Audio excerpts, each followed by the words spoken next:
Hey guys, in this video I will show you how we can fix Logitech G Hub not opening or launching. So without further ado, let's get started. First of all, what I suggest to do here is to look if you are installed a Signal RGB. If you have this on your computer, you can check it on installed apps here and search Signal RGB, uninstall it, and then probably Logitech G Hub will work. Next step, go to Task Manager.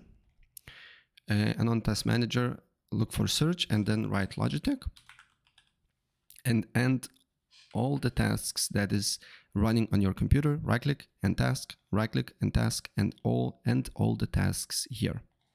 Then you need to go to the search and write services. Then click on one of the tasks here and press L.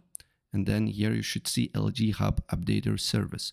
Right click on it, go to properties. Make sure startup type is automatic here and make sure service status is running. If it's not running, press start, wait for a couple of seconds and then apply OK. And then once you do that, right click again and then press restart.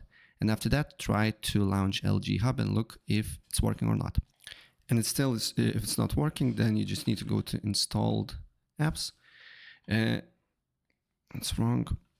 Installed apps, and then you just need to look for Logitech. Then press uninstall. Uninstall, press yes, wait for a couple of seconds, and then you should have this window here. Uncheck this mark here and then uninstall it. And once you uninstall it, then reinstall the app and look if the issue is solved or not. Also, people report that some of the VPNs like Zscaler is preventing from working LG Hub. So what I suggest to do here, if LG Hub is not working for you, is to go to the system tray and end all the tasks that you might think that is preventing from working LG Hub.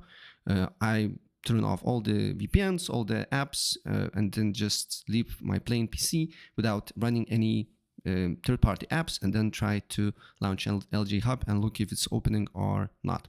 So yeah, that's basically it. And if I helped you out, please press like and subscribe for more. Take care. Bye.